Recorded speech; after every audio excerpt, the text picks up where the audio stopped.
വാക്യങ്ങളിലേക്ക് കടന്നു വരാം. സുവിശേഷം 16-ാം അധ്യായം 13 മുതൽ 18 വരെ. യേശു ഫിലിപ്പിന്റെ കൈസരിയുടെ പ്രദേശത്തെത്തിയ ശേഷം തന്റെ ശിഷ്യന്മാരോട് ജനങ്ങൾ മനുഷ്യപുത്രനെ ആരെന്ന് പറയുന്നു എന്ന് ചോദിച്ചു. ചിലർ യോഹന്നാൻ സ്നാപകനെന്നും മറ്റു ചിലർ ഏലിയാവെന്നും വേറെ ചിലർ യിരെമ്യാവോ പ്രവാചകന്മാരിൽ ഒരുത്തനോ എന്നും പറയുന്നു എന്നവർ പറഞ്ഞു. നിങ്ങളോ എന്നെ ആരെന്ന് പറയുന്നു എന്ന് അവൻ ചോദിച്ചതിന് ശിമോൻ പത്രോസ്, നീ ജീവനുള്ള ദൈവത്തിന്റെ പുത്രനായ ക്രിസ്തു ഉത്തരം പറഞ്ഞു. യേശു അവനോട്, ബറിയോനായ ശിമോനെ, നീ ഭാഗ്യവാൻ, ജഡരക്തങ്ങളല്ല സ്വർഗ്ഗസ്ഥനായ എന്റെ പിതാവത്രേ നിനക്കിത് വെളിപ്പെടുത്തിയത്. നീ പത്രോസാകുന്നു, ഈ പാറമേൽ ഞാൻ എന്റെ സഭയെ പണിയും, പാതാള ഗോപുരങ്ങൾ അതിനെ ജയിക്കയില്ല എന്ന് ഞാൻ നിന്നോട് പറയുന്നു. നീ പത്രോസാകുന്നു, ഈ പാറമേൽ ഞാൻ എന്റെ സഭയെ പണിയും, പാതാള ഗോപുരങ്ങൾ അതിനെ ജയിക്കുകയില്ല. വളരെയധികം ആലോചനകൾ, ദൂതുകൾ ഈ മെസ്സേജിൽ നിന്ന് കേട്ടിട്ടുണ്ടെന്ന് എനിക്കറിയാം. ഇന്ന് രാത്രി ചില ചിന്തകൾ ഒരുമിച്ച് നാം ശ്രദ്ധിക്കുവാൻ പോകുന്നു. യേശു ഫിലിപ്പിന്റെ കൈസരയിലെത്തിയപ്പോൾ തന്റെ ശിഷ്യന്മാരോട് തന്നെ കുറിച്ച് ഉള്ള അഭിപ്രായത്തെ കുറിച്ച് ചോദിക്കുന്ന ഒരു ഭാഗമാണ് നാം വായിച്ചത്. യേശു കർത്താവിനെ കുറിച്ച് പരിശുദ്ധാത്മാവിൽ സംസാരിച്ച ഒരാൾ ഉണ്ടായിരുന്നുള്ളൂ. ആരാ? പത്രോസാണ്, അല്ലേ? പത്രോസ് പറയുകയാണ്, നീ ജീവനുള്ള ദൈവത്തിന്റെ പുത്രനാണ്, ജഡരക്തങ്ങളല്ല, പിതാവാണ് നിനക്കിത് വെളിപ്പെടുത്തി തന്നത് എന്ന് കർത്താവ് തിരിച്ച് സംസാരിക്കുന്നത് കാണാൻ കഴിയുന്നുണ്ട്. പത്രോസിന് ആ വെളിപ്പാട്, ആ ആലോചന കിട്ടുന്നത് സ്വർഗ്ഗസ്ഥനായ പിതാവിൽ നിന്നാകുന്നു എന്ന് നമുക്ക് മനസ്സിലാക്കുവാൻ കഴിയുന്നു. ഉടനെ തന്നെ വെളിപ്പെട്ട ദൂതിന് മേൽ കർത്താവ് ഒരു ആലോചന പറയുകയാണ്, ഈ പാറമേൽ ഞാൻ എന്റെ സഭയെ പണിയും, പാതാള ഗോപുരങ്ങൾ അതിനെ ജയിക്കുകയില്ല. പത്രോസ് സംസാരിച്ച വെളിപ്പാടിന്റെ മേൽ ക്രിസ്തു സഭയെ പണിഞ്ഞു എന്ന് പഠിപ്പിക്കുന്നവരുണ്ട്. അങ്ങനെയും വിശ്വസിക്കാം. എന്നാൽ പത്രോസാണ് സഭയുടെ അടിസ്ഥാനം കുറിച്ചത് എന്ന് നമുക്ക് കാണാൻ കഴിയും. 10 പേരോട് കൂടെ ചേർന്ന് നിന്ന് പത്രോസിന്റെ മേലാണ്, പത്രോസാണ് സഭയുടെ പണി ആരംഭിക്കുന്നതെന്ന് അപ്പോസ്തല പ്രവൃത്തികൾ നമുക്ക് കാണാൻ കഴിയുന്നുണ്ട്. എങ്ങനെയായിരുന്നാലും പത്രോസിനെ പരിശുദ്ധാത്മാവ് ഉപയോഗിക്കുന്നത് നമുക്ക് കാണാൻ കഴിയും. നാം ചിന്തിക്കുന്ന ഭാഗം കർത്താവിനെ കുറിച്ച് ജനം എന്തു പറയുന്നു എന്നുള്ള ഭാഗമാണ് ചിന്തിക്കാൻ പോകുന്നത്. ചിലർ അവനെ എന്ത് പറയുന്നു? യോഹന്നാൻ സ്നാപകൻ എന്ന് പറയുന്നു, ചിലർ ഏലിയാവ് എന്ന് പറയുന്നു, ചിലർ യിരെമ്യാവ് എന്ന് പറയുന്നു, ചിലർ പ്രവാചകന്മാരിൽ ഒരുത്തരെന്ന് പറയുന്നു. ശ്രദ്ധിക്കുക, ഇത് ചോദിക്കുന്നത് കൈസരിയുടെ പ്രദേശത്ത് വെച്ചാണ് ഇത് ചോദിക്കുന്നത്. ക്രിസ്തുവിന്റെ കാലത്തെ മാപ്പ് നിങ്ങൾ പരിശോധിച്ചു കഴിഞ്ഞാൽ 2 കൈസരിയ കാണാൻ കഴിയും. ഒന്ന് പാലസ്തീന്റെ മധ്യഭാഗത്തായി ശമര്യയ്ക്ക് മുകളിലായി ഹെരോദാവ് പണി കഴിച്ച ഒരു വലിയ കൈസരിയ പട്ടണം നിങ്ങൾക്ക് കാണാൻ കഴിയും. അതിനുശേഷം ഗലീലയുടെ വടക്ക് കിഴക്കായി ഹെരോദാവിന്റെ കൊച്ചുമകനായ ഫിലിപ്പ് പണി കഴിച്ച മറ്റൊരു കൈസരിയും ആ പട്ടണത്തിൽ കാണാൻ കഴിയും. 2 കൈസരിയ പട്ടണങ്ങൾ അവിടെ ഉണ്ട്. എന്താണ് കൈസരിയ പട്ടണത്തിന്റെ പ്രത്യേകത? 4 സംസ്കാരങ്ങൾ നിറഞ്ഞ ഒരു പട്ടണമാണ് കൈസരിയ. ആ 4 സംസ്കാരങ്ങൾ, 4 ആരാധനകൾ നടക്കുന്ന സ്ഥലത്തിന്റെ നടുവിൽ നിന്നുകൊണ്ടാണ് ശിഷ്യന്മാരോട് കർത്താവ് ചോദിക്കുന്നത്, ഇവിടെ വ്യത്യസ്തമായ ആരാധനകളൊക്കെ നടക്കുന്നല്ലോ, നിങ്ങൾ എന്നെ കുറിച്ചാണ് എന്ത് ധരിക്കുന്നത്? നിങ്ങൾ എന്നെ കുറിച്ചാണ് എന്ത് പറയുന്നത്? ഞാൻ ആരാകുന്നു, എന്താകുന്നു എന്നാണ് നിങ്ങളുടെ അഭിപ്രായം, ജനത്തിന്റെ അഭിപ്രായം എന്ന് കർത്താവ് ചോദിക്കുകയാണ്. ഈ പട്ടണത്തിൽ കൈസരിയ അറിയപ്പെട്ടൊരു സ്ഥലമാണ്. ഈ പട്ടണത്തിൽ ബഹുവിധമായ ആരാധന അനുഭവങ്ങൾ നമുക്ക് കാണാൻ കഴിയും. ഗ്രീക്കുകാരുടെ ക്ഷേത്രം അവിടെ ഉണ്ടായിരുന്നു. ചില ഹിസ്റ്ററിയാണെന്ന് പറഞ്ഞുകൊണ്ട് 1-2 വാക്കുകൾ ഞാൻ ചുരുക്കാം. ഗ്രീക്കുകാരുടെ ഒരു ക്ഷേത്രം അവിടെ ഉണ്ടായിരുന്നു. പനിയാസ് എന്ന് പറയുന്ന ദേവനെ അവർ ആരാധിച്ചിരുന്നു. പനിയാസ് എന്ന ദേവനെ കുറിച്ച് പറഞ്ഞാൽ നിങ്ങൾ ഇപ്പൊ ഇവിടുന്ന് ഓടിപ്പോകും. കഴുത്തിൽ കൂടെ കൈ നീണ്ടുവരുന്ന 4 കാലുകളുള്ള, സിംഹത്തിന്റെ ഉടലുള്ള, മനുഷ്യന്റെ മുഖമുള്ള പനിയാസ് എന്ന ദേവൻ. അവരുടെ സംഗീത ദേവനായിട്ടാണ് അവനെ ആരാധിച്ചിരുന്നത്. പനിയാസ് ഗ്രീക്ക് ക്ഷേത്രം അവിടെ ഉണ്ടായിരുന്നു, പനിയാസ് വിഗ്രഹം അവിടെ ഉണ്ടായിരുന്നു, വലിയ ആരാധന വൃന്ദം അദ്ദേഹത്തിന് ഉണ്ടായിരുന്നു. റോമാക്കാരുടെ ക്ഷേത്രം അവിടെ ഉണ്ടായിരുന്നു. റോമാക്കാർക്ക് പ്രത്യേകമായ ആരാധനാ മൂർത്തികളില്ല. റോമാക്കാരുടെ ദൈവം അവരുടെ ചക്രവർത്തി തന്നെയാണ്. കാരണം ചക്രവർത്തി തന്നെ കൽപ്പന പുറപ്പെടുവിച്ചിട്ടുണ്ട്, എന്നെ അല്ലാതെ ആരെ ആരാധിക്കാൻ പാടില്ല. അപ്പൊ റോമക്കാരുടെ ദൈവം അവരുടെ ചക്രവർത്തിയുടെ ക്ഷേത്രം അവിടെ ഹല്ലേലൂയ. റോമാൻ കൈസരുടെ പ്രതിമയും ആരാധനയും അവിടെ നടക്കുന്നു. 3, സിറിയക്കാരുടെ ക്ഷേത്രം അവിടെ ഉണ്ട്.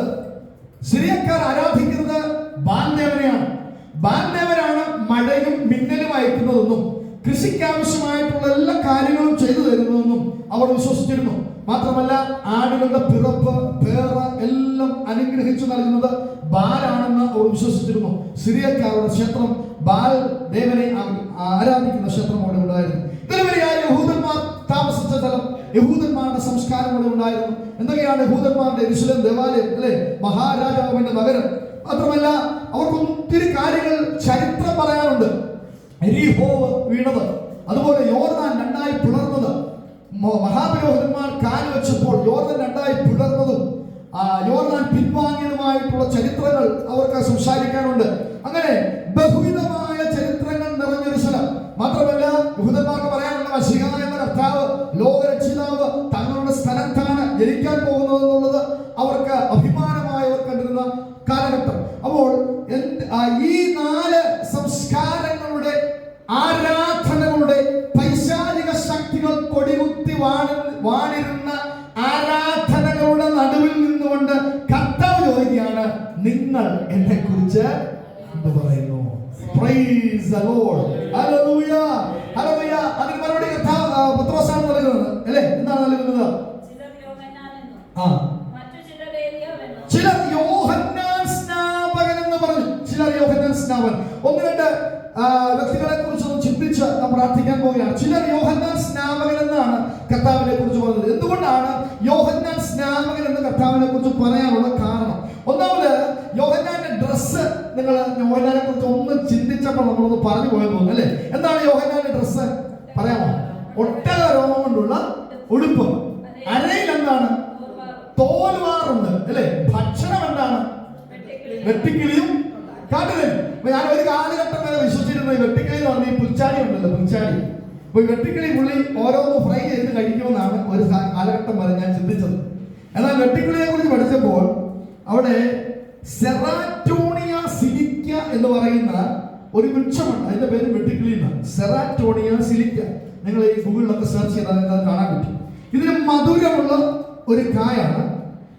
ഉപ്പിട്ട് ഉണക്കിയാണ് ഇത് ഭക്ഷിക്കുന്നത്. ഇത് പാകം ചെയ്തെടുക്കാൻ പറ്റും, പൊടിച്ചെടുക്കാൻ പറ്റും, വെണ്ണയിൽ വറുത്തെടുക്കാൻ പറ്റും. ഇതിന്റെ ടേസ്റ്റ് ചെമ്മീനിന്റെ ടേസ്റ്റാണ്. അപ്പൊ ഇതായിരുന്നു അദ്ദേഹത്തിന്റെ ഭക്ഷണം. വെട്ടിക്കിളി ഈ പുൽച്ചാടിയാണ് അല്ലെങ്കിൽ പച്ചക്കുതിരയാണ് അതിനെ ഫ്രൈ ചെയ്ത് കഴിച്ചിരുന്നത് ചിന്തിക്കരുത്. അദ്ദേഹം ഒരു കായാണ് കഴിച്ചിരുന്നത്. ഈ വൃക്ഷത്തിൽ വളരുന്ന ഒരു പർട്ടിക്കുലർ കായാണ് കഴിച്ചിരുന്നത്. അപ്പൊ അദ്ദേഹത്തിന്റെ ഭക്ഷണം, അദ്ദേഹത്തിന്റെ ഡ്രസ്സ്, അല്ലേ, ഒട്ടകരോഗം.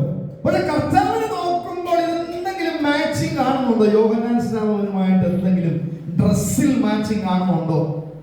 കർത്താവ് ഒട്ടകരോഗമുള്ള ഡ്രസ്സല്ല ധരിച്ചിരുന്നതെന്ന് നമുക്ക് മനസ്സിലാക്കാൻ കഴിയും യഹൂദന്മാർ. കാരണം ഈ യൂദ കർത്താവിന്റെ ചുംബനത്തിൽ കൂടെ കാണിച്ചു കൊടുക്കുന്നതിന് കാരണം ഈ മഹാപുരോഹിതന്മാർ ഉൾപ്പെടെയുള്ള സംഘം, പടയാളികൾ ഉൾപ്പെടെയുള്ള സംഘം കർത്താവിനെ തിരിച്ചറിയാൻ കഴിഞ്ഞിരുന്നില്ല. സ്പെഷ്യൽ ഡ്രസ് ഒന്നും കർത്താവ് ഉണ്ടായിരുന്നില്ല. നമ്മൾ ഫോട്ടോകളൊക്കെ കാണുന്നൊരു, അല്ലേ, ഒരു ചുവന്ന ഒരു ഷോളൊക്കെ ധരിച്ച് വൈറ്റ് ഡ്രസ് ഇട്ട് ശിഷ്യന്മാരിൽ നിന്ന് വ്യത്യസ്തനായ ഒരു കർത്താവിനെയാണ് നമ്മുടെ മനസ്സിലും നമ്മൾ പിക്ചറിലും ഒക്കെ കണ്ടിട്ടുള്ളത്. എന്നാൽ ആ കാലഘട്ടത്തിൽ യഹൂദന്മാർ സാധാരണ തന്റെ ശിഷ്യന്മാർ എങ്ങനെ സഞ്ചരിച്ചിരുന്നോ അതേ ഡ്രസ്സിൽ, ഒരു വ്യത്യാസമില്ലാത്ത ഡ്രസ്സിൽ, തിരിച്ചറിയാത്ത രീതിയിൽ ഇതാരാണ് ക്രിസ്തു എന്ന് തിരിച്ചറിയാൻ വ്യക്തിപരമായി പരിചയമുള്ളവർക്ക് മാത്രം, അല്ലെങ്കിൽ ഒരു സൗഖ്യം കണ്ടപ്പോൾ, ഒരു ഭൂതം പുറത്തായപ്പോൾ, ഒരു രോഗി സൗഖ്യമായപ്പോൾ, മരിച്ചവർ ഉയർത്തുന്ന ഒരു ശുശ്രൂഷ കണ്ടപ്പോൾ, അങ്ങനെ കർത്താവിനെ തിരിച്ചറിഞ്ഞവരല്ലാതെ, കർത്താവിനെ വ്യക്തിപരമായി തിരിച്ചറിഞ്ഞവരല്ലാതെ നടക്കുന്ന കൂട്ടത്തിൽ, ശിഷ്യന്മാരുടെ കൂട്ടത്തിൽ കർത്താവിനെ കണ്ടുപിടിക്കാൻ ബുദ്ധിമുട്ടായിരുന്നു. കാരണം ശിഷ്യന്മാർക്ക് തുല്യനായാണ് കർത്താവ് ഡ്രസ്സ് ധരിച്ചിരുന്നത്.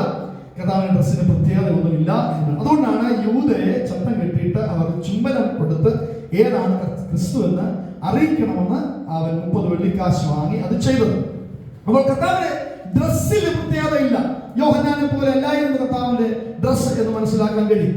യോഹന്നാൻ എന്തുകൊണ്ടാണ് ഈ മഹാപുരോഹിതനായിരുന്ന സഖരിയാവിന്റെ കാലഘട്ടത്തിൽ, സഖരിയാവിന്റെ മകനായി ജനിച്ച് അടുത്ത തലമുറയിൽ മഹാപുരോഹിത ശുശ്രൂഷ ചെയ്യുന്ന, കൂറിന്റെ ക്രമപ്രകാരം ശുശ്രൂഷ ചെയ്യുന്നവൻ എന്തിനാണ് മരുഭൂമിയിലേക്ക് പോയത്? കാരണം ഒരു ദൈവ നിയോഗമായിരുന്നു. തന്റെ മഹാപുരോഹിതന്റെ മകനായി ആ രീതിയിലുള്ള വസ്ത്രധാരണം ധരിക്കാതെ ഒട്ടകരോമം ധരിച്ച് മരുഭൂമിയിൽ വിളിച്ചു പറയുന്നവന്റെ ശബ്ദമായി മാറി. അവൻ ഡ്രസ്സിന് പ്രത്യേകത കൊടുത്തില്ല, ഒരു പ്രവാചകന്റെ ഡ്രസ്സാണ് അവൻ ധരിച്ചത്. നമ്മളത് ചിന്തിക്കും. എലിയാ പ്രവാചകന്റെ ആത്മാവിന്റെ ശക്തിയോടെയാണ് യോഹന്നാൻ വെളിപ്പെട്ടത് കൊണ്ട് ഏലിയാവ് ധരിച്ച ഡ്രസ്സാണ് യോഹന്നാൻ സ്നാപകൻ ധരിച്ചത്. അത് മുഴുവൻ വാക്യം നമുക്ക് ചിന്തിക്കാൻ പറ്റും. യോഹന്നാൻ ധരിച്ചത് അതേ ഡ്രസ്സുകളായിരുന്നു. ഇനി ദൂതും പ്രവചനവും ആലോചനയും എല്ലാം ആരുടേതായിരുന്നു? എലിയാവിന്റെ അതേ ധൈര്യവും ആലോചനയുമാണ് യോഹന്നാനിൽ വെളിപ്പെട്ടത് എന്ന് മനസ്സിലാക്കാൻ കഴിയും. അഹാബിന്റെ കൊട്ടാരത്തിൽ ചെന്ന് അല്ലെ സംസാരിക്കുന്ന ഏലിയാവിനെ കുറിച്ച് നമുക്ക് കാണാൻ കഴിയും. ആ ഭാഗങ്ങളിലേക്ക് നമുക്ക് വരാം. അപ്പോൾ യോഹന്നാന്റെ മേൽ വെളിപ്പെട്ടത് ആ അഭിഷേകമായിരുന്നു. രാജാവിനോട് പോലും ദൂത് സംസാരിക്കുവാൻ ഭയമില്ലാതിരുന്ന മനുഷ്യൻ. ഡ്രസ്സിനും ഭക്ഷണത്തിനും പ്രത്യേകത കൊടുത്തിരുന്നില്ല, എന്നാൽ വാക്കുകളുടെ മേൽ ശക്തി ഉണ്ടായിരുന്നു. സർപ്പസന്തതികളെ വിളിക്കുമ്പോൾ ഭയപ്പെട്ടിരുന്ന ഒരു കൂട്ടപ്പട ഉണ്ടായിരുന്നു. അവന്റെ ദൂതിന്റെ മുമ്പിൽ മാനസാന്തരത്തിനായി തയ്യാറെടുക്കുന്ന ഒരു കൂട്ടപ്പട ഉണ്ടായിരുന്നു. അങ്ങനെ വളരെയധികം പ്രത്യേകതകൾ, ശബ്ദത്തിലുള്ള വാക്കുകളിലുള്ള മരുഭൂമിയിൽ വിളിച്ചു പറയുന്നവന്റെ ശബ്ദമായി മാറിയ കർത്താവിന്റെ ശബ്ദമായി മാറിയവനായിരുന്നു യോഹന്നാൻ. നാം ധരിക്കുന്ന വസ്ത്രത്തിന്റെ പ്രത്യേകതയല്ല, നാം ധരിക്കുന്ന നമ്മുടെ എന്തെങ്കിലുമുള്ള പുറമേ ഉള്ള കാര്യങ്ങളുടെ മോടിയല്ല. നമുക്ക് ആവശ്യമായിരിക്കുന്നത് യോഹന്നാനെ പോലെ വാക്കുകളുടെ മേലുള്ള ശക്തിയാണ്. അഭിഷേകത്തിന്റെ ശക്തി, ദൈവനിയോഗത്തിൽ നിന്നുകൊണ്ടുള്ള സംസാരം, ദൈവ പദ്ധതിയിൽ പ്രകാരമുള്ള ജീവിതം, ആ ആലോചന, ആ വാക്ക്, ആ അഭിഷേകം, അതാണ് നമുക്ക് ഈ കാലഘട്ടത്തിന് ആവശ്യം.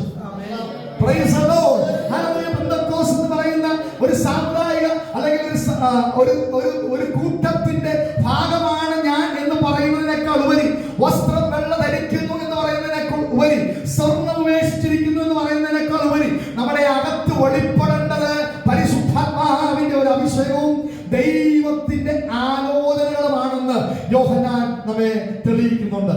അതുകൊണ്ട് രാജാവിനോട് പോലും ഭയപ്പെടാതെ സംസാരിക്കുവാൻ കഴിയുന്ന ഒരു അഭിഷേകം യോഹന്നാൻ ഉണ്ടായി നമുക്ക് കാണുവാൻ കഴിയും. അതുകൊണ്ടാണ് ജനത്തിന് തോന്നിയത് യേശു കർത്താവ് ആരെ പോലെ ഇരിക്കുന്നു. വസ്ത്രം കൊണ്ട് യോഹന്നാനല്ല, ശക്തി കൊണ്ടും അഭിഷേകം കൊണ്ടും സംസാരം കൊണ്ടും ഭയമില്ലാത്ത അനുഭവം കൊണ്ടും അവൻ ആരെ പോലെ ഇരിക്കുന്നു? യോഹന്നാനെ പോലെ ഇരിക്കുന്നു. മാത്രമല്ല യോഹന്നാൻ സംസാരിച്ചത് ശുദ്ധീകരണത്തിന്റെ ദൂതുകളാണ്. ഇന്ന് രാത്രിയും ഈ അന്തരീക്ഷത്തിൽ ശുദ്ധീകരണത്തിന്റെ ദൂതുകളായിരിക്കാം പരിശുദ്ധാത്മാവ് നൽകുവാൻ ആഗ്രഹിക്കുന്നത്. ശുദ്ധീകരണത്തിന്റെ ദൂതുകളാണ് യോഹന്നാൻ സംസാരിച്ചത്. സർപ്പസന്തതികളെ വരുവാനുള്ള കോപത്തിൽ നിന്ന് വിടുവിക്കപ്പെടേണ്ടതിനായി കർത്താവിന്റെ ഹിതം അന്വേഷിച്ച് മാനസാന്തര സ്നാനം ഏൽക്കുക. ചെയ്തുകൊണ്ടിരിക്കുന്ന നീതിയില്ലാത്ത പ്രവൃത്തികളിൽ നിന്ന് നീതിപരമായ ഒരു ജീവിതത്തിലേക്ക് ഒരു യു-ടേൺ അടിക്കുക. ഒരു ശുദ്ധീകരണം നിങ്ങൾക്ക് ആവശ്യമുണ്ട്. ഇതായിരുന്നു യോഹന്നാന് ദൈവം കൊടുത്ത അഭിഷേകവും ദൈവം കൊടുത്ത ദൈവിക ശുശ്രൂഷയും. യേശു കർത്താവിനെ അതുപോലെ നമുക്ക് കാണാൻ കഴിയുന്നുണ്ട്. സുവിശേഷത്തിലേക്ക് നമുക്ക് വരാം. 21-ാമത്തെ അധ്യായത്തിൽ 12-ാമത്തെ വാക്യത്തിൽ നമ്മൾ താഴ്മയുള്ളവനായി, സ്നേഹമുള്ളവനായി, കരുണയുള്ളവനായി, മനസ്സലിവുള്ളവനായി കാണുന്ന ഒരു യേശുവിനെ അല്ല മത്തായിയുടെ സുവിശേഷം 21-ാം അധ്യായം 12-ാം വാക്യത്തിൽ കാണുന്നത്. യേശു ചില സാഹചര്യങ്ങളിൽ രോഗമുള്ളവരെ കണ്ടപ്പോൾ, മരണകരമായ സാഹചര്യങ്ങൾ കണ്ടപ്പോൾ, നൈനിലെ വിധവയുടെ മഞ്ചം കണ്ടപ്പോൾ, ലാസറിന്റെ കല്ലറയ്ക്ക് മുമ്പിൽ കണ്ണുനീരൊഴുക്കുന്ന മനസ്സലിയുന്ന ഒരു കർത്താവിനെ നാം വായിക്കുന്നുണ്ട്. എന്നാൽ മത്തായിയുടെ സുവിശേഷം 21-ൽ 12-ാമത്തെ വാക്യത്തിൽ അങ്ങനെ ഒരു കർത്താവിനെ അല്ല അവിടെ കാണുന്നത്. യേശു ദേവാലയത്തിൽ ചെന്നു, വിൽക്കുന്നവരെയും കൊള്ളുന്നവരെയും എല്ലാം പുറത്താക്കി. നമ്മൾ ഫിലിമിലൊക്കെ കണ്ടിട്ടുള്ളത് പോലെ ചാട്ടവാർ കൊണ്ട് തന്നെ ആയിരിക്കും പുറത്താക്കി പൊന്മാണിഭക്കാരുടെ മേശകളെയും പ്രാവുകളെ വിൽക്കുന്നവരുടെ പീഠങ്ങളെയും മറിച്ചു കളഞ്ഞു. അവരോട് 13-ാം വാക്യം, എന്റെ ആലയം പ്രാർത്ഥന ആലയമെന്ന് വിളിക്കപ്പെടും. നിങ്ങളോ അതിനെ കള്ളന്മാരുടെ ഗുഹയാക്കി തീർത്തിരിക്കുന്നു. നമ്മൾ ഇതിനെ കുറിച്ച് എപ്പോഴും ഒന്ന് ചിന്തിച്ചതാണ്. യഹൂദന്മാർ അവരുടെ യാഗം കഴിക്കാനായി വ്യത്യസ്ത സ്ഥലങ്ങളിൽ അവർ കടന്നു വരും. കൂടാര പെരുന്നാൾ അവർക്കുണ്ട്, ടെന്റ് അടിച്ച് പാർക്കുന്ന കൂടാര പെരുന്നാൾ അവർക്കുണ്ട്, പെസഹ പെരുന്നാൾ അവർക്കുണ്ട്, വ്യത്യസ്തമായ 7 പെരുന്നാളുകൾ കോൺസെൻട്രേറ്റ് ചെയ്യുന്ന സ്ഥലം യെരൂശലേം ആകുന്നു അല്ലെ. ദേവാലയത്തോടുള്ള ബന്ധത്തിലാണ് അവർ വ്യത്യസ്ത സ്ഥലങ്ങളിൽ നിന്ന് കടന്നു വരുന്നത്. അപ്പോൾ അവർ യാഗം കഴിക്കാനായി ആടുകളെ കൊണ്ടിരുന്നു അല്ലെ. യാഗം കഴിക്കുന്ന ആടുകളെ മഹാപുരോഹിതൻ ചെക്ക് ചെയ്യും. ഊനമില്ലാത്ത യാഗമായിരിക്കണം, ഊനമില്ലാത്ത ആടായിരിക്കണം അല്ലെ, പ്രാവായിരിക്കണം. അതുകൊണ്ട് മഹാപുരോഹിതൻ ചെക്ക് ചെയ്തിട്ട് മഹാപുരോഹിതൻ പറയുന്നത് പോരാ, ഹല്ലേലൂയ, വെളിയിൽ ഒരാൾ എന്ത് ചെയ്യുന്നുണ്ട്, ആടിനെ വിൽക്കുന്നുണ്ട്, നല്ല ഫ്രഷ് ആടിനെ കിട്ടും, അതേ ഒരെണ്ണം മേടിച്ചു അല്ലെ, ഫ്രഷ് പ്രാവിനെ കിട്ടും, ഒരു കുഴപ്പമില്ലാത്ത പ്രാവിനെ കിട്ടും. ഇതൊരു ബിസിനസ്സായി മാറി. മഹാപുരോഹിതന്മാരുടെ ടൈപ്പ് കാണുമായിരിക്കും. പുരോഹിതന്മാരുമായി ടൈപ്പ് നടന്നിട്ട് ഹല്ലേലൂയ അവർ ഇത് വിൽക്കുന്ന ഒരു കൂട്ടം, യാഗവസ്തുക്കൾ വിൽക്കുന്ന ഒരു കൂട്ടം അവിടെ വെളിയിലുണ്ട്. മാത്രമല്ല വാണിഭക്കാരുണ്ട്, പൊൻവാണിഭക്കാരുണ്ട്. വ്യത്യസ്ത സ്ഥലങ്ങളിൽ വരുന്നവരുടെ ഹല്ലേലൂയ അവരുടെ നാണയത്തുട്ടികൾ എക്സ്ചേഞ്ച് ചെയ്യുന്ന എക്സ്ചേഞ്ച് കൗണ്ടറുകൾ അവിടെ ഉണ്ട് അല്ലെ. ദേവാലയത്തിലേക്ക് ഇടേണ്ടതായിട്ടുള്ള ആ സ്ഥലത്ത് ഉപയോഗിക്കുന്ന നാണയത്തുട്ടികൾ പല സ്ഥലങ്ങളിൽ നിന്ന് വരുന്നവർക്ക് ചേഞ്ച് ചെയ്യാനുള്ള സൗകര്യമുണ്ട്. പ്രാവിനെ വിൽക്കുന്നവരുടെ ഉണ്ട്, അതിനുള്ള പീഠം അവിടെ ഉണ്ട്. കർത്താവിന്റെയാണ് ഇതിനെല്ലാം മറിച്ചു കളഞ്ഞു. ഹല്ലേലൂയ, കോപത്തോടെ സംസാരിക്കുന്ന ഒരു കർത്താവിനെ നമുക്ക് കാണാൻ കഴിയും. എന്റെ ആലയം പ്രാർത്ഥനാലയമെന്ന് വിളിക്കപ്പെടും, നിങ്ങളോ അതിനെ കള്ളന്മാരുടെ ഗുഹയാക്കി തീർത്തു. ഹല്ലേലൂയ, സംസാരിച്ചുകൊണ്ടിരിക്കുന്നത് യഹൂദന്മാരുടെ ആലയത്തെ കുറിച്ചാ. ഞങ്ങൾക്ക് എന്താ കുഴപ്പം എന്ന് ചിന്തിക്കുന്നെങ്കിൽ അങ്ങനെ ചിന്തിക്കാൻ വരട്ടെ. ഹല്ലേലൂയ, പുതിയ നിയമത്തിൽ ദേവാലയം ആരാകുന്നു? Praise God. ഹല്ലേലൂയ, ദൈവത്തിന്റെ മന്ദിരമാകുന്നു നാം. ദൈവത്തിന്റെ ആത്മാവ് നമ്മിൽ വസിക്കുന്നു എന്ന് അറിയുന്നല്ലോ. ഈ ആലയം എങ്ങനെയുള്ള ആലയമായിരിക്കണം? യഹൂദന്മാരോട് കർത്താവ് സംസാരിച്ചതുപോലെ ഇതൊരു പ്രാർത്ഥനാലയമായിരിക്കണം. Praise God. ദൈവത്തിന്റെ ആത്മാവ് വസിക്കുന്ന ആലയമായിരിക്കണം.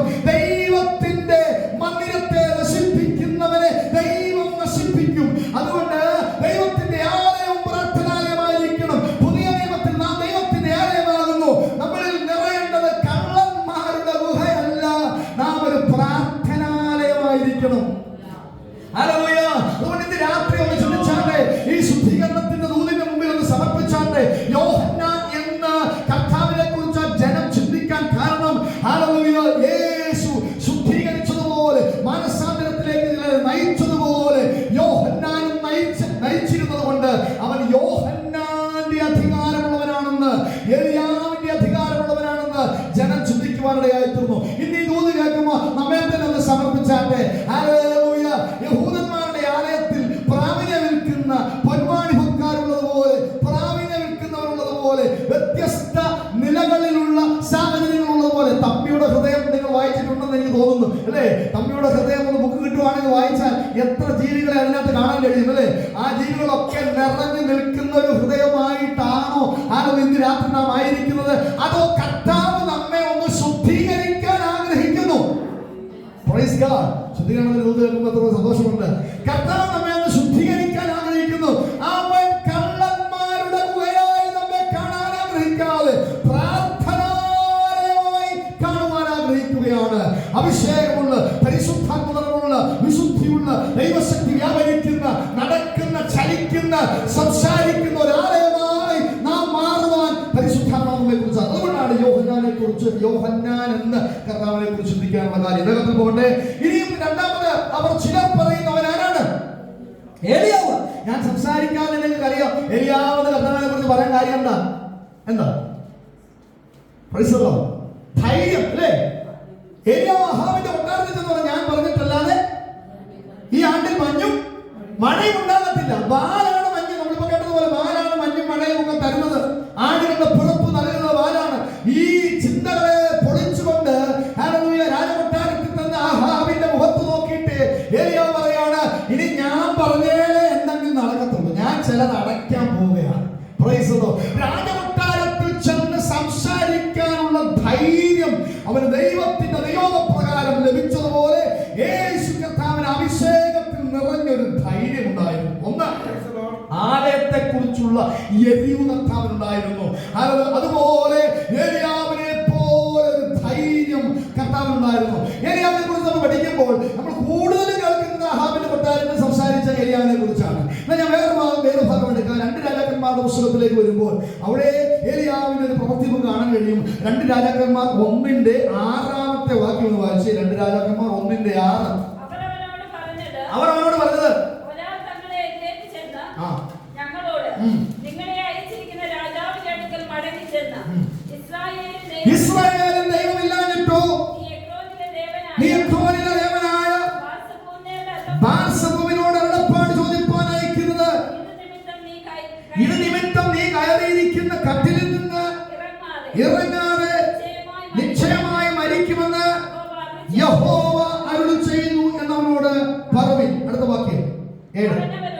അവനവരോട് ആ അഹസ്യാവ് രാജാവ് ചോദിക്കുകയാണ്, അവനവരോട് നിങ്ങളെ എതിരേറ്റ് വന്ന് ഈ വാക്ക് ഈ പുള്ളിയുടെ വേഷം എങ്ങനെയാ? അവൻ വസ്ത്രം ധരിച്ച് കണ്ടോ? ആരെ ഡ്രസ് പോലിരിക്കുന്നു? ആരെ ഡ്രസ് പോലിരിക്കുന്നു? ശ്രദ്ധിക്കുന്നുണ്ടോ? ഞാൻ നോക്കട്ടെ. ആ ഡ്രസ് പോലിരിക്കുന്നു യോഹന്നാന്റെ ഡ്രസ് പോലെ അല്ലേ? അല്ലെ? രോമവസ്ത്രം ധരിച്ച് അരയ്ക്ക് തോൽവാർ കെട്ടിയ ആളായിരുന്നു അവനോട് പറഞ്ഞു. അപ്പൊ രാജാവ് മനസ്സിലായി, തിശ്ബ്യനായ ഏലിയാവ് തന്നെ എന്ന് പറഞ്ഞു. അപ്പൊ ആഹാബിന്റെ കൊട്ടാരത്തിൽ സംസാരിച്ച ഏലിയാവ് കാണുന്നുണ്ട്. ഇവിടെ ആഹാബിന്റെ കാലഘട്ടം കഴിഞ്ഞ് അഹസ്യാവ് വരുന്ന സമയത്ത് അഹസ്യാവ് ശബരിയുടെ മട്ടുപ്പാവിൽ നിന്ന്, തന്റെ രാജകൊട്ടാരത്തിന്റെ മട്ടുപ്പാവിൽ നിൽക്കുമ്പോൾ താൻ അവിടെ നിന്ന് വീണ് തനിക്ക് പരിക്ക് പറ്റുകയും താൻ കിടപ്പാവുകയും ചെയ്തു. കിടപ്പായ സമയത്ത് അവൻ ദൂതന്മാരെ അയച്ച് യഹോവയോട് ആലോചന ചോദിക്കാതെ ആരോട് ആലോചന ചോദിച്ചു? എക്രോനിലെ ദേവനായ ബാൽസെബൂബിനോട് ആലോചന ചോദിച്ചു. അത് അറിഞ്ഞ ഏലിയാവ് അഹസ്യാവിനോട് പറയുന്ന ദൂതാണ്, ദൂതന്മാരുടെ അടുത്ത് പറഞ്ഞയക്കുന്ന ദൂതാണ്. എന്താ? നീ ഇസ്രായേലിന്റെ ദൈവത്തോട് ആലോചന ചോദിക്കാത്ത നിമിത്തം ഇത് നിമിത്തം നീ കയറി നിന്റെ ഈ വീണത് മൂലമുള്ള രോഗമല്ലേ, വീണത് മൂലമുള്ള അതിലെ അസ്ഥി കൊടിഞ്ഞു കാണും അല്ലെ, പല തനിക്ക് പറ്റി കാണും. വീണത് മൂലമുള്ള രോഗത്തിൽ നിന്ന് നീ കട്ടിലേന്ന് എഴുന്നേക്കാൻ പോകുന്നില്ലെന്ന് ദൂത് പറഞ്ഞു. അപ്പോൾ ഈ ദൂത് കേട്ട് അഹസ്യാവ് ചെയ്തത്, താഴോട്ടുള്ള ഭാഗമുണ്ട്, വിശദീകരിക്കാൻ സമയമില്ല, അതുകൊണ്ട് വേഗത്തിൽ ഞാൻ പറഞ്ഞു. അഹസ്യാവ് ചെയ്തത് 50 പേർ അടങ്ങുന്ന ഒരു ടീമിനെ പ്രവാചകനെ പിടിച്ചുകൊണ്ട് വരുവാനായി അയക്കുന്ന കാണാൻ കഴിയുന്നുണ്ട്. പ്രവാചകൻ മലമുകളിൽ പ്രാർത്ഥിച്ചുകൊണ്ടിരിക്കുക, എപ്പോഴും പ്രാർത്ഥനയില്ല, പ്രാർത്ഥിച്ചുകൊണ്ടിരിക്കുന്ന പ്രവാചകനെ പിടിക്കുവാൻ വേണ്ടി അഹസ്യാവ് 50 പേരടങ്ങുന്ന, ഞാൻ ചോദിക്കും എത്ര പേരടങ്ങുന്ന, അവിടെ ശ്രദ്ധിച്ചിരുന്നു, 50 പേരടങ്ങുന്ന ഒരു കൂട്ടത്തെ ഒരു സേനാധിപതിയുടെ നേതൃത്വത്തിൽ അഹസ്യ രാജാവ് അയക്കുന്നുണ്ട്. എന്നാൽ അഹസ്യാവ് രാജാവ് അയച്ച് അവർ ഏലിയാവിന്റെ അടുക്കൽ വരുമ്പോൾ, അവനെ പിടിക്കാനായി വരുമ്പോൾ, അവൻ നിന്നെ കാണാൻ ആഗ്രഹിക്കുന്നു എന്ന് കൽപ്പിക്കുമ്പോൾ ഏലിയാവ് ചെയ്ത കാര്യമുണ്ട്. ആകാശത്തിൽ നിന്ന് തീയിറക്കി ഈ 50 പേരെ അങ്ങ് ദഹിപ്പിച്ചു കളഞ്ഞു. രണ്ടാമത്തെ പ്രാവശ്യം വീണ്ടും 50 പേരടങ്ങുന്ന ഒരു ടീം ഒരു സേനാധിപതിയുടെ നേതൃത്വത്തിൽ അയക്കുന്നു. രണ്ടാമത്തെ പ്രാവശ്യം അതുപോലെ ആകാശത്തിൽ നിന്ന് തീയിറക്കി അവരെ ദഹിപ്പിച്ചു കളഞ്ഞു. മൂന്നാമത്തെ പ്രാവശ്യം മൂന്നാമത്തെ ആൾ 50 പേരുമായിട്ട് എന്ന് പറയാണ്, മറ്റ് 2 ടീം മരിച്ചതുപോലെ എനിക്ക് മരിക്കാൻ ആഗ്രഹിക്കുന്നില്ല, അതുകൊണ്ട് എന്നോട് കരുണ തോന്നണം, ഞങ്ങളുടെ രാജാവിനെ വന്ന് കണ്ടാൽ മതി, വേറെ പ്രശ്നങ്ങളൊന്നുമില്ല എന്ന് പറഞ്ഞു. രാജാവിന്റെ അടുത്ത് പോകുവാൻ ദൈവത്തിന്റെ ദൂതൻ ഏലിയാവിനോട് സംസാരിക്കുന്നു. അവൻ രാജാവിന്റെ മുമ്പിൽ താൻ പറഞ്ഞ ദൂതിൽ ഉറച്ചു നിൽക്കുന്നു. 50 അല്ല 1000 പേര് വന്നാലും രാജാവിന്റെ അടുക്കൽ വിളിപ്പിച്ചാലും അഹസ്യാവേ നീ കിടക്കുന്ന കട്ടിലിൽ നിന്ന് എഴുന്നേൽക്കുകയില്ല എന്നുള്ളതാണ് ദൈവം എന്നോട് സംസാരിച്ച ദൂതെങ്കിൽ അതിൽ നിന്ന് ഒരണുവിട മാറാതെ രാജകൊട്ടാരത്തിലും അവൻ അത് തന്നെ സംസാരിച്ചു. താഴേക്കുള്ള ഭാഗം കാണുന്നു, അവൻ പറഞ്ഞതുപോലെ മരിച്ചു. ശ്രദ്ധിക്കുക, ഒരു പ്രാർത്ഥിക്കുന്ന അഭിഷക്തന്റെ അധരങ്ങളിൽ വെളിപ്പെട്ട ദൈവശക്തിയെ കുറിച്ചാണ് അവിടെ എഴുതിയിരിക്കുന്നത്. കർമ്മേലിന്റെ മലമുകളിൽ ബാൽ പ്രവാചകന്മാരുടെ മുമ്പിൽ, അശേര പ്രവാചകന്മാരുടെ മുമ്പിൽ, 2 പേരടങ്ങുന്ന 850 പ്രവാചകന്മാരുടെ മുമ്പിൽ ഒറ്റ പ്രാർത്ഥനയിൽ തീയിറക്കിയ അതേ ഏലിയാവ് കാലഘട്ടം കഴിഞ്ഞതിന് ശേഷവും തന്റെ ആത്മീയ ശുശ്രൂഷയിൽ നിന്ന്, അഭിഷേകത്തിൽ നിന്ന് പുറകോട്ട് പോയില്ല. 100-ൽ പരം ആൾക്കാരെ സ്വർഗത്തിൽ നിന്ന് അഗ്നി അയപ്പിച്ച് ദഹിപ്പിച്ച് കളയുവാൻ തക്കവണ്ണം അവന്റെ മേൽ അഭിഷേകത്തിന്റെ ഒരു ശക്തി വ്യാപരിച്ചിരുന്നെന്ന് ഇന്ന് രാത്രി വിശ്വസിക്കാൻ കഴിയുമോ? ഹല്ലേലൂയ. അതുകൊണ്ടാണ് കർത്താവിന്റെ ശിഷ്യന്മാർ യേശു കർത്താവിന്റെ അടുക്കൽ വന്ന് ചോദിക്കുന്ന ചോദ്യമുണ്ട്, ഏലിയാവ് ചെയ്തതുപോലെ ഞങ്ങളും തീ അയച്ച് ഇവരെ കൊന്നുകളയട്ടെ. കർത്താവ് സമ്മതിക്കുന്നില്ല, കാരണം അവരൊരു വെറും വാക്ക് പറഞ്ഞതല്ല. അവർക്കറിയാം ഏലിയാവ് സ്വർഗത്തിൽ നിന്ന് തീ അയച്ചതുപോലെ അപ്പോസ്തലന്മാരെ ഞങ്ങൾ 12 ശിഷ്യന്മാർക്കും വാക്കുകൾ കൊണ്ട് തീയിറക്കുവാൻ കഴിയുമെന്നും ചിലരെ ദഹിപ്പിച്ചു കളയാൻ കഴിയുമെന്നും അവർ വിശ്വസിച്ചത് കൊണ്ടാണ് കർത്താവിന്റെ അടുക്കൽ ചെന്നവർ സംസാരിക്കുന്നത്. അങ്ങനെ ഇന്ന് രാത്രി വിശ്വസിച്ചാട്ടെ, നമ്മുടെ മേൽ വ്യാപരിക്കുന്ന ദൈവശക്തി എത്രത്തോളം ഉണ്ടെന്ന് ചിന്തിച്ചാട്ടെ. Praise God. Praise God. God. Praise God. പുതിയ നിയമസഭയ്ക്ക് ശത്രുക്കളൊന്നുമില്ല. പുതിയ നിയമസഭയ്ക്ക് ശത്രുക്കളൊന്നുമില്ല. പഴയ നിയമത്തിലായിരുന്നു ശത്രുക്കൾ. പുതിയ നിയമസഭയ്ക്ക് ശത്രുക്കളില്ല. എന്നാൽ ഒരു ശത്രുവുണ്ട്. വചനം പറയുന്നത് നമുക്ക് പോരാട്ടമുള്ളത് ജനരക്തങ്ങളോടല്ല, രാജ്യങ്ങളോടും അധികാരങ്ങളോടും ഈ അന്ധകാരത്തിന്റെ ലോകാധിപതികളോടും സ്വലോകങ്ങളിലെ ദുഷ്ടാത്മസേനയോടും.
പോരാട്ടമുണ്ടോ? പറ. Price the Lord. അല്ല, നമുക്ക് പോരാട്ടമുള്ളതോ ജനരക്തങ്ങളോടല്ല, വാഴ്ചകളോടും അധികാരങ്ങളോടും ഈ ലോകത്തിന്റെ അന്ധകാരത്തിലുള്ള സ്വന്തങ്ങളിലെ ദുഷ്ടാത്മസേനയോട് നമുക്ക് പോരാട്ടമുണ്ട്. ഹല്ലേലൂയ. നമ്മളെപ്പോഴും പറയും, ചിലർ പ്രാർത്ഥിക്കുന്ന സമയത്ത് അല്ലെങ്കിൽ അല്ലാത്തപ്പോഴും ഞാൻ ചിലർ മീറ്റ് ചെയ്യുമ്പോൾ ഇങ്ങനെ പറയും, പാസ്റ്റർ ഭയങ്കര പോരാട്ടം, ഭയങ്കര പ്രതിസന്ധിയും, ഭയങ്കര പ്രശ്നമാണ്. ഹല്ലേലൂയ. പോരാട്ടമുണ്ടോ? പക്ഷേ ഈ വാക്യത്തിൽ തന്നെ നമ്മൾ ചിന്തിക്കാത്ത ഒരു കറക്ഷൻ ഉണ്ട്. ആ വാക്യം എഴുതിയിരിക്കുന്നത് ഇങ്ങനെയാണ്: നമ്മോട് പോരാട്ടമുള്ളതോ ജനരക്തങ്ങൾ, നമ്മോട് പോരാട്ടമുള്ളത് ജനരക്തങ്ങളുള്ള വ്യക്തികളല്ല, ലോകാത്മ സേനകളത്രേ, ദുഷ്ടാത്മ സേനകളത്രേ എന്നാണോ വാക്യം? നമുക്കാണ് പോരാട്ടം. Praise God. ഹല്ലേലൂയ. നമ്മോട് പോരാടുകയല്ല ശത്രു, നമ്മൾ ശത്രുവിനോട് പോരാടുന്നതാണ് ദൈവം ആഗ്രഹിക്കുന്നത്. ആമേൻ. നമുക്കാണ് പോരാട്ടമുള്ളത്. ശത്രുവിന് നമ്മോടല്ല പോരാട്ടമുള്ളത്. നമുക്കാണ് ശത്രുവിനോട് പോരാട്ടമുള്ളത്. നമ്മളാണ് അവൻ ഭയപ്പെടുന്നത്. അവന്റെ ഭയം തകർന്ന് ക്രിസ്തു മഹത്വത്തിന്റെ പ്രത്യാശയായവൻ യഹൂദ മഹത്വത്തിന്റെ ശിരം.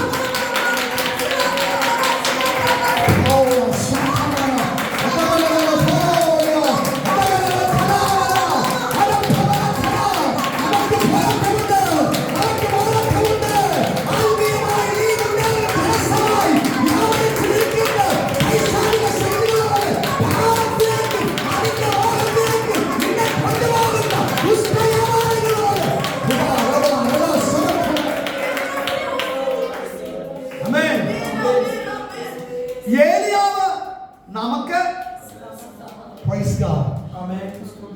പ്രത്യേകത ഏലിയയില്ല.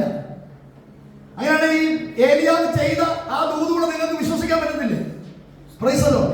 ഏലിയാവ് നമുക്ക് സമസ്വഭാവമുള്ള മനുഷ്യൻ, പ്രത്യേകതയൊന്നുമില്ലാത്ത സാധാരണക്കാരനായ ഒരു മനുഷ്യന്റെ പ്രാർത്ഥനയുടെ മുമ്പിൽ സ്വർഗത്തിന്റെ തീ അയച്ച് തനിക്ക് വിരോധമായി കടന്നു വരുന്ന പൈശാചിക ശക്തികളെ ദഹിപ്പിക്കാൻ കഴിയുമെങ്കിൽ പുതിയ നിയമസഭയിൽ ആരാധിക്കുന്ന ഏലിയാവിനേക്കാൾ വലിയവൻ. ഹല്ലേലൂയ. ഒന്ന് വിശ്വസിച്ചാലേ, ഏലിയാവല്ല കർത്താവ്, ഏലിയാവിനേക്കാൾ വലിയവൻ. ഹല്ലേലൂയ. മനുഷ്യപുത്രനെ കുറിച്ച് നിങ്ങൾ എന്ത് പറയുന്നു? ചിലർ ഏലിയാവ് എന്ന് പറയുന്നു, ചിലർ യെരമ്യാവ് എന്ന് പറയുന്നു, പ്രവാചകന്മാരിൽ ഒരുത്തനെന്ന് പറയുന്നു. ഏലിയാവിന് നമുക്ക് സമസ്വഭാവമുള്ള മനുഷ്യനാണ്. അവൻ പ്രാർത്ഥിച്ചപ്പോൾ ആകാശത്തിന്റെ കിളിവാതിലടഞ്ഞു, മഴ നിന്നു. അവൻ പ്രാർത്ഥിച്ചപ്പോൾ മഴ പുറപ്പെട്ടു. കൈപോലെ മേഘം വന്നു. അവൻ പ്രാർത്ഥിച്ചപ്പോൾ സാരാഭാത്തിലെ വിധവയുടെ കടത്തിലെ മാവ് കുറഞ്ഞില്ല, കലശത്തിലെ എണ്ണ കുറഞ്ഞില്ല.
സ്വഭാവമുള്ള മനുഷ്യനാണ്. ഏലിയാവിനെ അല്ല, ഏലിയാവിൽ കൂടി ഇതൊക്കെ ചെയ്ത ദൈവത്തെ വിശ്വസിക്കുക. ഹല്ലേലൂയ. അവനിൽ കൂടി ഇത് ദൈവത്തിന് ചെയ്യാൻ കഴിയുമെങ്കിൽ, ഹല്ലേലൂയ, ഭയമില്ലാതെ അഹാബ്യ കൊട്ടാരത്തിൽ സംസാരിക്കാൻ കഴിയുമെങ്കിൽ, ഭയമില്ലാതെ ദൂതകൾ സംസാരിപ്പാൻ, ഭയമില്ലാതെ ആലോചനകൾ വിളിച്ചു പറയുവാൻ, ചിലതിനെ അടച്ചു കളയുവാൻ, ചിലതിനെ തുറക്കുവാൻ, ചിലതിന്റെ തീരേൽപ്പിക്കാൻ, ചിലതിനെ ദഹിപ്പിക്കാൻ, നിനക്ക് വിരോധമായി തകർത്ത് കളയുവാൻ അവന്റെ മേൽ വ്യാപരിച്ച അഭിഷേകം ദൈവത്തിൽ നിന്നുള്ളതായതുകൊണ്ട് അവൻ നിനക്ക് സമസ്വഭാവമുള്ള മനുഷ്യനാണ്. നിന്നെ കൊണ്ടും വിശ്വാസമുണ്ടോ ഇതിന്? ഹല്ലേലൂയ. അതോട് ചോദിക്കണമല്ലോ ഇടയ്ക്ക്, വിശ്വാസമുണ്ടോ? ഹല്ലേലൂയ. ഏലിയാവിനെ കൊണ്ട് ചെയ്യിപ്പിച്ചത് അങ്ങോട്ട് പോരാ അല്ലേ? ഏലിയാവിനെ കൊണ്ട് ചെയ്യിപ്പിച്ചത് എന്നെ കൊണ്ട് ചെയ്യിപ്പിക്കുമെന്ന് വിശ്വാസമുള്ളത് കൈ ഉയർത്തുക. Praise God. ഹല്ലേലൂയ. പുതിയ നിയമസഭ ഒരു ആത്മീയ യുദ്ധക്കളത്തിലായിരിക്കുക അല്ലേ? നമുക്ക് ഫെലിസ്തീനോട് യുദ്ധം ചെയ്യേണ്ട ആവശ്യമില്ല, മിദ്യാന്യരോട് യുദ്ധം ചെയ്യേണ്ട ആവശ്യമില്ല, ഏതെങ്കിലും ഗോലിയാത്തുമാരോട് യുദ്ധം ചെയ്യേണ്ട ആവശ്യമില്ല. നമുക്കൊരു പൊതുശത്രുവേ ഉള്ളൂ. ഹല്ലേലൂയ. അവന്റെ പദ്ധതികളെ തിരിച്ചറിഞ്ഞ്, ഹല്ലേലൂയ, നിങ്ങൾ സാത്താന്റെ പദ്ധതികളെ തിരിച്ചറിയുന്നവരാണല്ലോ, അവനെ കുറിച്ച് നിങ്ങൾക്കറിയാമല്ലോ. ഹല്ലേലൂയ. സിംഹമെന്ന പോലെ ആരെ വിഴുങ്ങുണ്ടെന്ന് ചുറ്റി തിരിഞ്ഞ് നടക്കുന്ന ഒരുവനെ നിങ്ങൾക്ക് പരിചയമുണ്ടല്ലോ. ഹല്ലേലൂയ. അവനെ ജയിപ്പാനാണ് ഹല്ലേലൂയ പുതിയ നിയമസഭ പഠിക്കേണ്ടത്. ഹല്ലേലൂയ. Praise God. ഇപ്പോൾ അഹസ്യാവിന്റെ മുമ്പിൽ വലിയൊരു പ്രവൃത്തി ചെയ്യുന്ന ഏലിയാവിനെ നമുക്ക് കാണാൻ കഴിഞ്ഞാൽ വേദത്തിൽ താഴോട്ട് വരട്ടെ. ഹല്ലേലൂയ. Praise God. ഹല്ലേലൂയ. ഒന്ന് രാജാക്കന്മാരുടെ പുസ്തകം തന്നെ 18-ാമത്തെ വാക്യത്തിലും ഏലിയാവിന്റെ ധൈര്യത്തെ കുറിച്ച് കാണാൻ കഴിയും. ഒന്ന് പറഞ്ഞ് പ്രാർത്ഥിക്കുവാൻ പോവുകയാണ്. Price the Lord. ഒന്ന് രാജാക്കന്മാർ 18-ാം അധ്യായം. ഞാൻ നിന്നെ പിരിഞ്ഞു പോയ ഉടനെ ഒബദ്യാവും ഏലിയാവും തമ്മിലുള്ള ഒരു സംഭാഷണമാണ് അവിടെ കാണുന്നത്. ഒബദ്യാവ് ഏലിയാവുമായിട്ട് സംസാരിക്കുന്നു. ആദ്യമുള്ള ഭാഗങ്ങൾ ഞാൻ ചിന്തിക്കാനുള്ള സമയമുള്ള കുറെ വാക്യങ്ങൾ ഉള്ളതുകൊണ്ട് അതിന്റെ 12-ാമത്തെ വാക്യങ്ങളോട് ഞാൻ പറയാം. ഞാൻ നിന്നെ പിരിഞ്ഞു പോയ ഉടനെ യഹോവയുടെ ആത്മാവ് നിന്നെ ഞാൻ അറിയാത്തൊരു സ്ഥലത്തേക്ക് എടുത്തുകൊണ്ട് പോകും. കുറെ നാള് ആഹാമിന്റെ അടുത്ത് നിന്ന് ഏലിയാവ് മാറിയിരുന്നു. എവിടൊക്കെയാ മാറിയിരുന്നത് പറഞ്ഞാട്ടെ? കെരീത്ത് തോട്ടിൽ മറഞ്ഞിരുന്നു. കാക്ക അവന് ഭക്ഷണം കൊടുത്തു, വെള്ളത്തിൽ നിന്ന് കുടിച്ചു അല്ലേ? കെരീത്ത് തോട്ടിൽ നിന്ന് കുടിച്ചു. അത് പറ്റിയപ്പോൾ അവിടെ കഴിച്ചു. കുറെ നാളിങ്ങനായി ആഹാബിനെ നിന്നെ തന്നെ കാണിക്കാമെന്നുള്ള ദൂത് ഏലിയാവിന് ലഭിച്ചപ്പോൾ ഏലിയാവ് നടന്നു പോകുന്ന വഴിക്ക് ഒബദ്യാവിനെ കാണുന്നുണ്ട്. ഒബദ്യാവിനോട് സംസാരിക്കുന്ന ഭാഗം അവിടെ കാണുന്നു. ഞാൻ നിന്നെ പിരിഞ്ഞു പോയ ഉടനെ ഒബദ്യാവ് പറയാ, ഈ ഏലിയാവിന്റെ പ്രത്യേകതകളെ കുറിച്ചൊക്കെ, ദൈവത്തോട് ചേർന്ന് നടക്കുന്നവന്റെ പ്രത്യേകതകളെ കുറിച്ചൊക്കെ ഒബദ്യാവ് കേട്ടിട്ടുണ്ട്. അതുകൊണ്ടാണ് അദ്ദേഹം പറഞ്ഞത്, ഞാൻ നിന്നെ പിരിഞ്ഞു പോയ ഉടനെ യഹോവയുടെ ആത്മാവ് നിന്നെ ഞാൻ അറിയാത്തൊരു സ്ഥലത്തേക്ക് എടുത്തുകൊണ്ട് പോകും. ഈ പുള്ളിക്ക് ഇന്നത്തെ കാലത്തെ പോലെ ഫ്ലൈറ്റ് ഒന്നും ആവശ്യമില്ല. പഴയ നിയമത്തിൽ മാത്രമല്ല, പുതിയ നിയമത്തിലും ഫ്ലൈറ്റ് ആവശ്യമില്ലാതെ ഒരാൾ പോയിട്ടുണ്ട്. ആരാ അറിയാമോ? ഫിലിപ്പോസ് അല്ലേ? ഫിലിപ്പോസിനെ പിന്നെ അസ്തോദിൽ കണ്ടെന്ന് എഴുതിയിരിക്കുന്നത് അല്ലേ? ഗസയ്ക്കുള്ള നിർജ്ജന പ്രദേശത്ത് നിന്ന് ഒരുവനെ സ്നാനപ്പെടുത്തി അവനോട് സുവിശേഷം പറഞ്ഞതിന് ശേഷം എത്യോപ്യ രാജ്ഞിയുടെ ഷണ്ണനെ സ്നാനപ്പെടുത്തിയ ശേഷം അദ്ദേഹം പോയത് എങ്ങനെയാണ്? പുള്ളി നടന്നു വന്നത് കഷ്ടപ്പെട്ടായിരിക്കും, പക്ഷെ പോയത് പറഞ്ഞ അല്ലേ? അവനെ എടുത്തുകൊണ്ട് പോയി അസ്തോദിൽ അവനെ കണ്ടു. അതേ ശുശ്രൂഷ ചെയ്തുകൊണ്ടിരുന്ന ആളാണ് ഏലിയാവ്. ഏലിയാവിനെ കുറിച്ച് ഒബദ്യാവ് പറയാണ്, നീ എന്നെ രാജാവിന്റെ മുമ്പിൽ ഇട്ട് കൊടുത്തേക്ക് നീ ഒരു പോകുന്നു. ദൈവാത്മാവ് നിന്നെ എടുത്തുകൊണ്ട് അടുത്ത എവിടെ നിൽക്കുന്ന അറിയില്ല. ഒന്ന് കരീത്തിന്റെ എവിടെ ആയിരിക്കും, അല്ല സാനാപത്തിലെ വിധവയുടെ മുമ്പിലായിരിക്കും, അല്ല ചൂരത്തിന്റെ ഇവിടെ. നിന്നെ എവിടെ കൊണ്ടുപോകുന്ന എനിക്ക് അറിയത്തില്ല. അതുകൊണ്ട് എടുത്തുകൊണ്ട് പോകുമ്പോൾ ഞാൻ ഒറ്റയ്ക്കാവും. അതുകൊണ്ട് ഞാൻ ആഹാബിനോട് ചെന്നറിയിക്കുകയും അവൻ നിന്നെ കണ്ടെത്താതെ ഇരിക്കുകയും ചെയ്താൽ അവൻ എന്നെ കൊല്ലും. അടിയനോ ബാല്യം മുതൽ യഹോഭക്തനാകുന്നു. 13-ാമത്തെ വാക്യം. ആ വാക്യത്തോട്ട് വായിച്ചു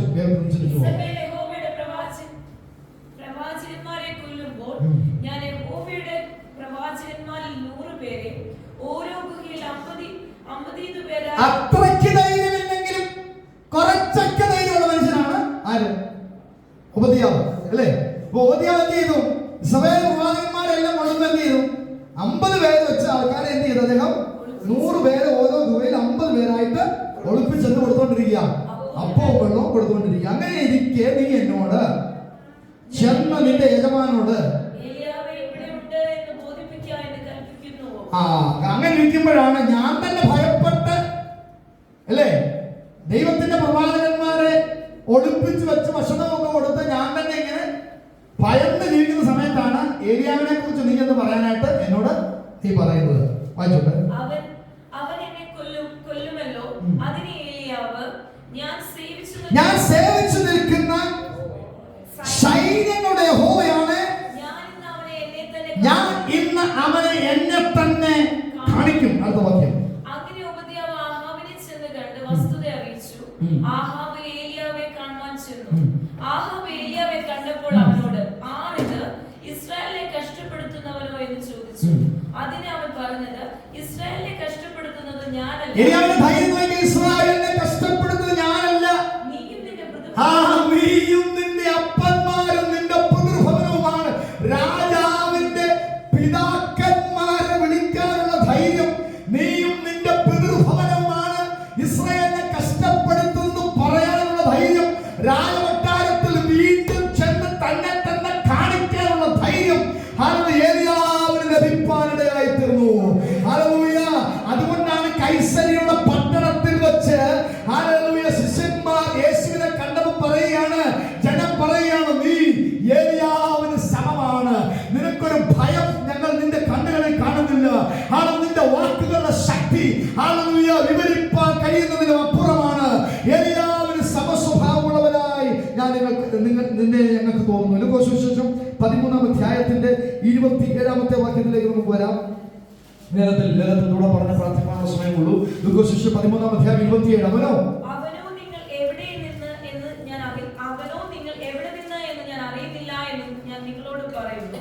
അനീതി പ്രവർത്തിക്കുന്ന ഏവരുമായുള്ളവരെ എന്നെ വിട്ടു പോകുമെന്ന് പറയും. അവിടെ അബ്രഹാമും ഇസ്ഹാക്കും ദൈവരാജ്യത്തിലേക്ക് പ്രവേശിക്കുന്നവരുടെ ലിസ്റ്റിനെ കുറിച്ച് കർത്താവ് സംസാരിച്ചുകൊണ്ടിരിക്കുന്ന ഭാഗമാണ്. 28-ാമത്തെ വാക്യത്തിൽ അവിടെ ആരുണ്ട്? അബ്രഹാം ദൈവരാജ്യത്തിലുണ്ട്, ഇസ്ഹാക്ക് ദൈവരാജ്യത്തിലുണ്ട്, യാക്കോബ് ദൈവരാജ്യത്തിലുണ്ട്. സകല പ്രവാചകന്മാരും ദൈവരാജ്യത്തിൽ ഇരിക്കുന്നതും നിങ്ങളെ പുറത്തു കളയുന്നതും നിങ്ങൾ കാണുമ്പോൾ സദൂക്യരും പരീശന്മാരുമായ ഒരു വിഭാഗത്തോട് കർത്താവ് സംസാരിക്കുകയാണ്. അബ്രഹാം ദൈവസന്നിധിയിലായിരിക്കും, ഇസ്ഹാക്കും യാക്കോബും സകല പ്രവാചകന്മാരും ദൈവരാജ്യത്തിലായിരിക്കും. അത് നിങ്ങൾ കണ്ടിട്ട് നിങ്ങളെ പുറത്തു തള്ളിക്കളയും, അപ്പോൾ കരച്ചിലും പല്ലുകടിയും ഉണ്ടാകും. എന്നാൽ 29-ാമത്തെ വാക്യത്തിൽ ഒരു പ്രത്യേകത എഴുതിയിട്ടുണ്ട്. ആ വാക്യത്തിനകത്താണ് നമ്മൾ വരുന്നത്. റാസക്കൈവയിലുള്ള കർത്താവിനെ ആരാധിക്കുന്ന ജനം വരുന്ന വാക്യമാണ് 29-ാമത്തെ വാക്യം. കിഴക്ക് നിന്നും പടിഞ്ഞാറ് നിന്നും തെക്ക് നിന്നും വടക്ക് നിന്നും അനേകർ വന്ന് ദൈവരാജ്യത്തിൽ പന്തിയിലിരിക്കും. നിങ്ങൾക്ക് ഈ ശുശ്രൂഷയോട് പുച്ഛമല്ലേ? നിങ്ങൾക്ക് ഈ ആരാധനയോട് പുച്ഛമല്ലേ? എന്നാൽ അബ്രഹാം ഇരിക്കുന്നിടത്ത്, ഇസ്ഹാക്ക് ഇരിക്കുന്നിടത്ത്, യാക്കോബ് ഇരിക്കുന്നിടത്ത് വടക്ക് നിന്നും തെക്ക് നിന്നും അറിയാത്ത അനേക ജാതികൾ വന്ന് അവനോടുകൂടെ പന്തിയിലിരിക്കും. എങ്ങനെങ്കിലും 10 മണിയായി ആരാധന കഴിഞ്ഞ് വീട്ടിൽ ചെന്നാൽ മതിയെന്ന് ചിന്തിച്ചിരിക്കാതെ നമ്മൾ ആരുടെ കൂടെ ഇരിക്കാൻ പോവാ?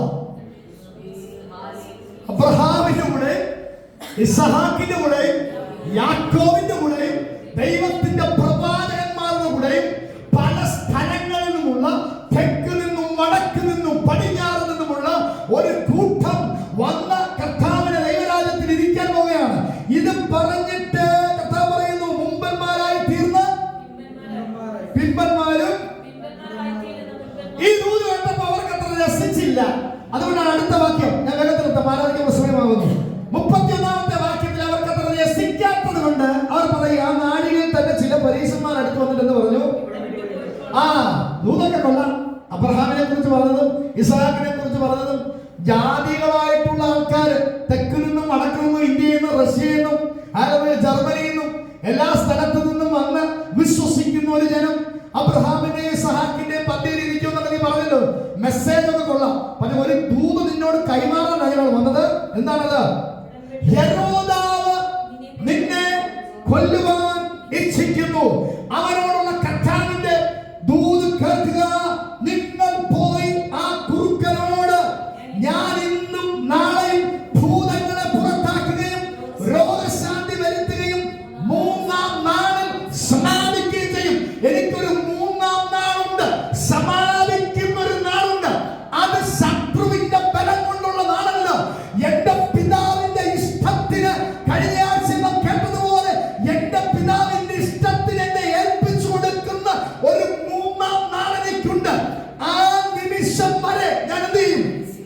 രോഗിയെ സൗഖ്യമാക്കും. ഞാൻ എന്തെയും ഭൂതങ്ങളെ പുറത്താക്കും. ഹല്ലേലൂയ. ഇന്നും നാളെയും മറ്റന്നാളും ഞാൻ സഞ്ചരിക്കേണ്ടതാകുന്നു. ശ്രദ്ധിക്കുക, നിങ്ങൾ പോയ കുറുക്കനോട് പറ, ഇന്നും നാളെയും ഞാൻ ഭൂതങ്ങളെ പുറത്താക്കും. എന്നെ കുറിച്ചുള്ള ദൈവിക പദ്ധതി അവസാനിക്കുന്നത് വരെ ഞാൻ ഈ ശുശ്രൂഷ ചെയ്തുകൊണ്ടിരിക്കും. ഞാൻ സഞ്ചരിക്കേണ്ടതാകുന്നു. ഒരു പ്രശ്നമോ? ഹല്ലേലൂയ. കേട്ട വചനത്തിൽ നിന്ന് സമർപ്പിച്ചാട്ടെ. വഴിയിൽ വെച്ച് നീ തീർന്നു പോകുമെന്ന് പിശാച് നിന്റെ ഹൃദയത്തിൽ മന്ത്രിക്കുന്നുണ്ടെങ്കിൽ ഇന്ന് രാത്രി ഈ ദൂത് അവനോട് തിരിച്ചു പറഞ്ഞാട്ടെ. Praise the lord. ഞാൻ ജീവനോടിരുന്ന യഹോവയുടെ പ്രവൃത്തികളെ വർണ്ണിക്കുമെന്ന് ഹല്ലേലൂയ ഇന്ന് രാത്രി ഒന്ന് തീരുമാനിച്ചാട്ടെ. ഹല്ലേലൂയ. Praise the lord. ദേവാലയത്തിലാകുന്ന ശിമയോൻ പറയുന്ന ഒരു കാര്യമുണ്ട്. എന്റെ കണ്ണ് ഈ രക്ഷ കണ്ടുവല്ലോ. എന്റെ അകത്ത് മരിക്കണമെന്ന് ആഗ്രഹമുണ്ട്. ഹല്ലേലൂയ. ശുശ്രൂഷ തികച്ചു പോകണമെന്ന് ആഗ്രഹമുണ്ട്. പക്ഷെ എന്നോടൊരു ദൂത് ദൈവം പറഞ്ഞിട്ടുണ്ട്. ഹല്ലേലൂയ. സകല ജാതികൾക്കും വേണ്ടി വെളിപ്പെടുന്ന ഒരു രക്ഷ നീ കണ്ണുകൊണ്ട് കാണും. നീ മരിക്കയില്ല. ആ കുഞ്ഞിനെ നിന്റെ കരത്തിലെടുത്ത് നീ അനുഗ്രഹിക്കും. ഇത് നിന്നോടുള്ള ദൂതാണ്. ഇന്ന് രാത്രി സമയോടുള്ള ദൈവത്തിന്റെ ആലോചന കേൾക്കുക. ഹല്ലേലൂയ. നീ വഴിയിൽ വെച്ച് തീർന്നു പോകത്തില്ല. നീ വഴിയിൽ വെച്ച് നശിച്ചു പോകാതിരിക്കേണ്ടതിന് പുത്രനെ ചുംബിക്കുക.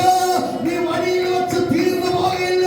ഹല്ലേലൂയ. പിശാച് നിന്റെ ചെവിയിൽ മന്ത്രിക്കുന്നത് നടക്കുകയില്ല.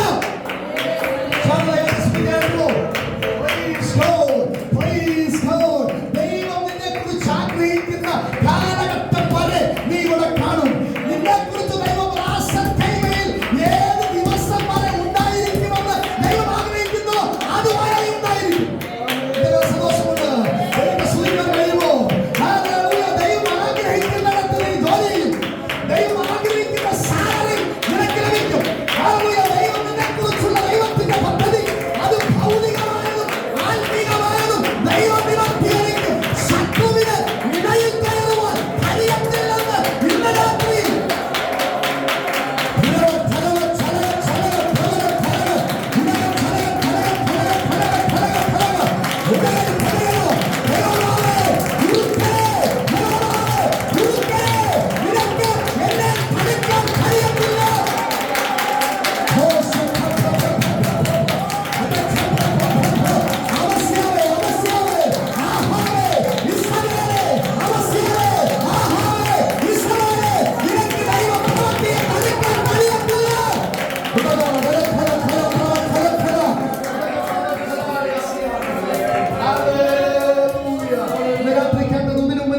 സമർപ്പിക്കുമോ? ഹല്ലേലൂയ. ദൈവം ആഗ്രഹിക്കുന്ന സമയം വരെ ഹല്ലേലൂയ നാം ഈ പട്ടണത്തിൽ കാണും. ദൈവം ആഗ്രഹിക്കുന്ന സമയം വരെ നാം ദൈവത്തെ സ്തുതിക്കും. ദൈവം ആഗ്രഹിക്കുന്ന സമയം വരെ ദൈവത്താൽ നാം പ്രയോജനപ്പെട്ടുകൊണ്ടിരിക്കും. ദൈവം ആഗ്രഹിക്കുന്നത് പോലെ ഈ സഭ വളരുമെന്ന് വിശ്വസിക്കാമോ? ഹല്ലേലൂയ. ഇതില്ലാതാകുമെന്ന് ശത്രു ഇനി പറയുമ്പോൾ അടക്കി കളയുമെന്ന് ശത്രു വെല്ലുവിളിക്കുമ്പോൾ ഞങ്ങൾ വർദ്ധിക്കുമെന്ന് വിശ്വാസത്തിലേക്ക് വരുമെന്ന്. Praise God. അങ്ങനെ വിശ്വസിക്കാതെ ഞങ്ങൾ കുടുംബങ്ങളെ ദൈവം തരും. ഞങ്ങൾക്ക് തലമുറകളെ ദൈവം തരും. ഹല്ലേലൂയ. ഞങ്ങൾക്ക് സഹോദരി സഹോദരന്മാരെ ദൈവം തരും. യഹോവ ഞങ്ങളുടെ മധ്യേ വാഴും. രക്ഷിക്കുന്ന വീരൻ, രക്ഷിക്കുന്ന വീരൻ കർത്താവ് ഞങ്ങളുടെ മധ്യേ വാഴും.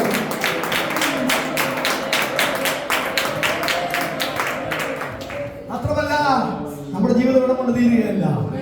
Price the Lord. ഒരുവൻ നമ്മെ ചേർക്കാൻ വരുന്നുണ്ട്. Price the Lord. നിങ്ങൾ ഹല്ലേലൂയ അവന്റെ നാമത്തിൽ ഭൂതങ്ങളെ പുറത്താക്കുന്നെങ്കിൽ ദൈവരാജ്യം നിങ്ങളുടെ ഇടയിലുണ്ട്. ദൈവരാജ്യം നിങ്ങളുടെ ഇടയിൽ തുടങ്ങി കഴിഞ്ഞു.